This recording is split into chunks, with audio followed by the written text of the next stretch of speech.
સમાચાર બનાસકાંઠાથી તબેલાનો માલિક બન્યો હેવાન 10 વર્ષની બાળકી સાથે અડપલા કર્યા। કાંકરેજના શિહોરી પોલીસ મથકે ફરિયાદ 10 વર્ષની બાળકીની એકલતાનો લાભ લઈને આધેડે અડપલા કર્યા। તો ખેતરમાં ભાગ્ય તરીકે કામ કરતા પરિવારની દીકરી ઉપર તબેલાનો માલિક જ હેવાન બન્યો હતો। હેમરાજ ચૌધરી નામના આધેડ વિરુદ્ધ શિહોરી પોલીસ મથકે બાળકીના પિતાએ ફરિયાદ નોંધાવી છે। તો શિહોરી પોલીસે આ સમગ્ર મામલે તપાસ હાથ ધરી છે। રાજકોટ ગ્રામ્ય જિલ્લા એસપી વિજયસિંહ ગુર્જરની આગેવાનીમાં વિછિયાના આકડિયા ગામે કોમ્બિંગ કાર્યવાહી હાથ ધરાઈ છે। રાજકોટ ગ્રામ્ય એલસીબી, એસઓજી અને ક્રાઇમ બ્રાન્ચ સહિતની ટીમોએ 17 ગુનેગારોના રહેણાંક મકાનોમાં સર્ચ ઓપરેશન કર્યું હતું। ગંભીર ગુનાઓમાં સંડોવાયેલા આરોપીઓ સામે કાર્યવાહી દરમિયાન 33 બિનકાયદેસર વીજ જોડાણ અને અંદાજે 10,000 મીટર કેબલ મળી આવ્યો હતો। વીજ ચોરી મામલે આશરે 21 લાખ રૂપિયાનો દંડ ફટકારાયો છે। આ ઉપરાંત 7 જેટલા વાહનો ડિટેન કરાયા છે। એક આરોપી ફરાર છે અને 2 આરોપી જેલમાં હોવાનું સામે આવ્યું છે। વિછિયા પોલીસ સ્ટેશન વિસ્તારના આકડિયા ગામમાં કોમ્બિંગ રાખવામાં આવી, જેમાં પીજીવીસીએલની 50 માણસોની ટીમ અને 33 જેટલા અવૈધ કનેક્શન વીજળીના કાપવામાં આવ્યા અને 10,000 મીટર 10 કિલોમીટર જેટલી મોટી કેબલ જો 3 ફેસ વાળી છે આ પીજીવીસીએલ દ્વારા સીઝ કરવામાં આવી છે। સુરતમાં રખડતા શ્વાનનો આતંક। પાંડેસરાના તૃપ્તિનગરમાં યુવતી પર હુમલો થયો છે। હાથ અને પગના ભાગે બચકા ભર્યા યુવતીને સારવાર અર્થે નવી સિવિલ ખસેડવામાં આવી છે। તો ઘર નીચે જ બેઠેલા યુવતી પર અચાનક હુમલો કર્યો। સિવિલ ખાતે યુવતીને એન્ટી રેબિસ રસી આપવામાં આવી હતી। પ્રાથમિક સારવાર આપ્યા બાદ યુવતીને રજા અપાઈ છે।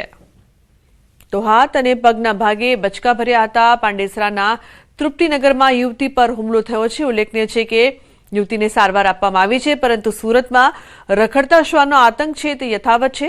કીર્તેશ જોડાયા છે વધુ માહિતી આપવા માટે। કીર્તેશ, સમગ્ર મામલે શું વધુ માહિતી?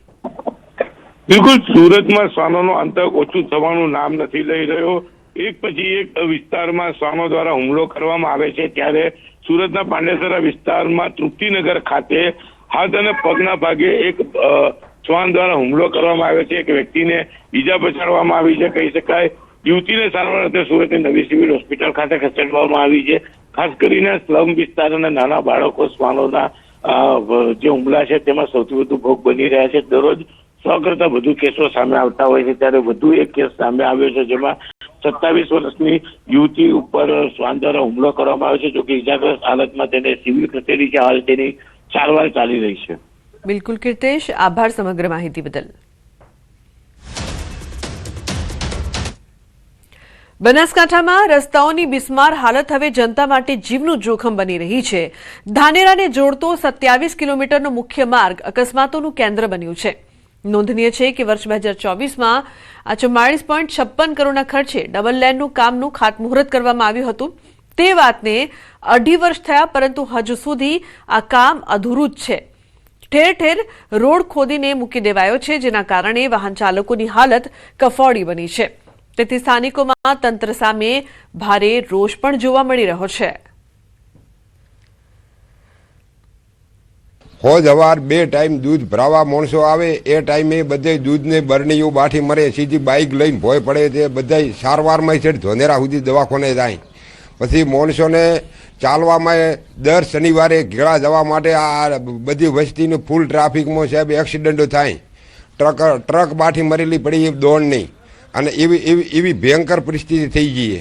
બનાસકાંઠા અને વાવ થરાદ જિલ્લાને જોડતો આ જે મુખ્ય રોડ છે અત્યારે ધૂળ ખાઈ રહ્યો છે। આપણે દ્રશ્યોમાં બતાવીશ કે 2.5 વર્ષ પહેલા જે લાખણીથી લઈને ધાનેરા સુધીના આ રોડનું જે ખાતમુહૂર્ત કરવામાં આવ્યું હતું, મંત્રી અને ધારાસભ્યોના હાથે ખાતમુહૂર્ત કરવામાં આવ્યું હતું, પરંતુ આ રોડનું કામ શરૂ થઈ ગયું હતું અને તે બાદ જે આ રોડ છે તે ધૂળ ખાઈ રહ્યો છે, કારણ કે કોન્ટ્રાક્ટર દ્વારા રોડનું કામ પૂરું નથી કરવામાં આવી રહ્યું અને લોકો અત્યારે મુશ્કેલીમાં છે, વાહન ચાલકો અત્યારે મુશ્કેલીમાં છે. તમામ જે વાહન ચાલકો અહીંથી પસાર થાય છે તેમને મુશ્કેલીનો સામનો કરવો પડી રહ્યો છે. મહત્વની વાત તો એ છે કે આ ધાનેરાથી લાખણીને જોડતો મુખ્ય સ્ટેટ રોડ છે, પરંતુ આ રોડ ઉપર અનેક ગામો આવે છે, તે ગામોને મુશ્કેલીનો સામનો કરવો પડે છે. તે ઉપરાંત આ રોડ ઉપર હનુમાનજી ગેળા મંદિર પણ આવેલું છે. ત્યાં મંગળવારે અને શનિવારે મોટી સંખ્યામાં ભક્તો ત્યાં ઉમટતા હોય છે. તો ભાજપના રાષ્ટ્રીય અધ્યક્ષ નીતિન નબીનના ગુજરાત પ્રવાસનો આજે બીજો દિવસ છે. નીતિન નબીને અમદાવાદના સાબરમતી રિવરફ્રન્ટનું નિરીક્ષણ કર્યું હતું. સાબરમતી રિવરફ્રન્ટ પ્રોજેક્ટનું નિરીક્ષણ પણ કર્યું. સવારે 6 વાગે સાબરમતી નદી પર મોર્નિંગ વોક કર્યું.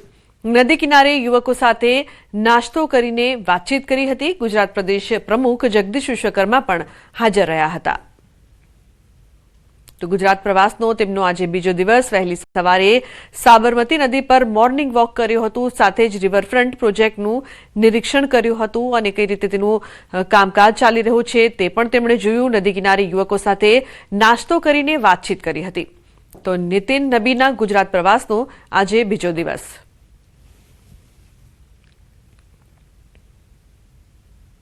राष्ट्रीय अध्यक्ष श्री नितिन नबीन जी जब कर्णावती की भूमि पर उपस्थित रहे तब हम सभी गुजरात के कर्णावती के युवा के लिए खूब आनंद की बात थी.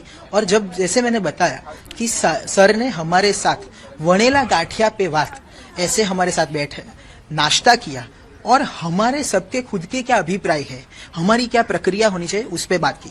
जैसे कि सर ने बताया कि एआई मतलब सिर्फ आर्टिफिशियल इंटेलिजेंस ही नहीं बल्कि एक आत्मनिर्भर इंडिया की तरफ हमारा एक स्टेप है. $1 ट्रिलियन इकोनॉमी का 2030 का वो हम फुलफिल कर सकते हैं. और क्या गवर्नमेंट नई पॉलिसीज ला रही है, यूथ सेंट्रिक पॉलिसीज कितनी है, हम स्किल डेवलपमेंट वोकेशनल एजुकेशन पे फोकस करते हैं. गुजरात इस मॉडल में काफी लीड करता है अभी. अगर एवरेज देखें तो स्टेट्स का मिनिमम वेजेस क्या है और जो वर्कर प्रिविलेजेस हैं वो कितने मिलने चाहिए. तो चाय पे जो चर्चा है वो काफी अच्छी हुई. રાજ્યપાલ આચાર્ય દેવવ્રતજીએ જામનગરના ભાદરા ગામે પ્રાકૃતિક કૃષિ પરિસંવાદ યોજ્યો હતો. સ્વામિનારાયણ મંદિર ખાતે ગ્રામ કલ્યાણ કાર્યક્રમ યોજાયો હતો, જ્યાં ખેડૂતોને પ્રાકૃતિક ખેતી અપનાવીને વિકસિત ભારતના સંકલ્પને સાકાર કરવા આહવાન કર્યું હતું. તેમણે જણાવ્યું કે દેશી ગાય પ્રાકૃતિક ખેતીનો આધાર સ્તંભ છે અને ગૌમૂત્ર છાણના ઉપયોગથી ઝેરમુક્ત પેદાશો મેળવી શકાય છે. રાજ્યપાલે ખેડૂતોને 1 એકરથી પ્રારંભ કરી ધીમે ધીમે પ્રાકૃતિક ખેતીનો વ્યાપ વધારવા માટે પણ અનુરોધ કર્યો હતો.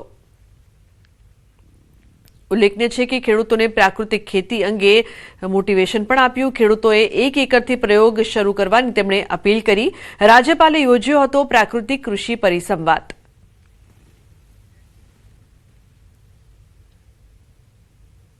અન્ય સમાચાર સુરતથી. સુરતમાં આઠવા ગેટ પાસે ભાજપના કાર્યકર્તાઓ દ્વારા વિરોધ પ્રદર્શન કરવામાં આવ્યું.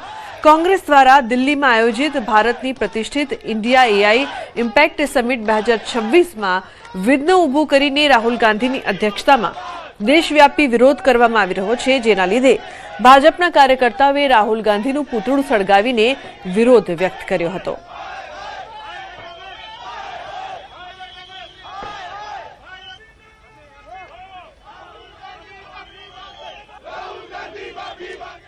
આજે જે કોંગ્રેસ દ્વારા જે નિમ્ન કક્ષાની રાજનીતિ થઈ રહી છે અને જે ભાજપનો વિરોધ કરતા કરતા એ લોકો કોંગ્રેસ આખા દેશનો વિરોધ કરતી થઈ ગઈ છે, એમનો વિરોધ કરીએ છીએ. અને આવા જે રાહુલ ગાંધીના અધ્યક્ષતામાં જે લોકોએ ગુંડાગીરી કરી છે આવા લોકોને ગુજરાત પોલીસના હવાલે કરવા જોઈએ, જેથી કરીને માનનીય ભૂપેન્દ્રભાઈ પટેલ સાહેબ અને હર્ષભાઈ સંઘવી સાહેબની પોલીસ એમનો પણ સરોજાર વરઘોડો કાઢે. અન્ય સમાચાર રાજકોટથી. રાજકોટના જંગલેશ્વર વિસ્તારમાં ડિમોલિશન પહેલા ચુસ્ત સુરક્ષા વ્યવસ્થા કરવામાં આવી છે. પોલીસ દ્વારા વહેલી સવારથી જ જંગલેશ્વર વિસ્તારમાં પેટ્રોલિંગ શરૂ કરવામાં આવી છે. અલગ અલગ વિભાગોની પોલીસ ટીમ દ્વારા સંવેદનશીલ વિસ્તારોમાં સતત દેખરેખ રાખી હતી. હાલમાં જંગલેશ્વર વિસ્તારમાં ફાયર વિભાગનો સ્ટાફ પણ તૈનાત છે. તો બીજી તરફ લોકોએ ન્યૂઝ 18 ગુજરાતીની ટીમ સમક્ષ પોતાની વેદના ઠાલવી. સ્થાનિકોએ જણાવ્યું કે રાતના સમયે ઊંઘ નથી આવતી. અમારા પર ભલે બુલડોઝર ફેરવી દે પણ મકાન ખાલી કરવાના નથી. છેલ્લા 60 વર્ષથી આ મકાનમાં રહીએ છીએ, હવે અમે ક્યાં જઈએ?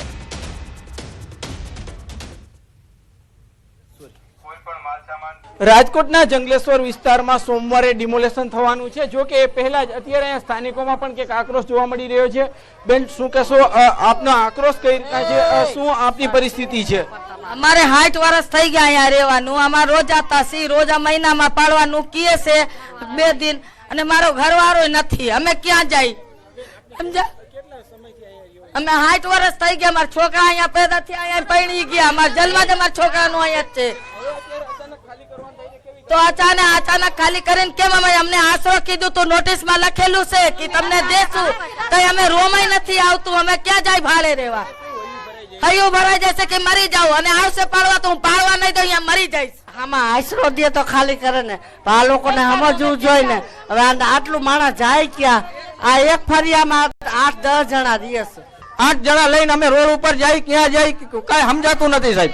રાતે નીંદર નથી આવતી, હરકું ખાઈ નથી શકતા સાહેબ. આ ટાણે હાલત તો જોયો અમે. કામ મેકીને સાહેબ આવ્યા, રોજના 500 રૂપિયા ટક કમાવા વાળા છીએ. સાંજે પછી ખાઈ છીએ અમે, બરોબર. રાતે નીંદર જ નથી આવતી સાહેબ, કે રાતે સવારે શું થાય, કાલ શું થાય, પાડવાની નથી. શું કરશું અમે સાહેબ? તો જે પ્રકારથી લોકો પરેશાન છે, કહી રહ્યા છે કે તેમને આશરો આપવામાં આવે તો જ તેઓ ખાલી કરી શકે.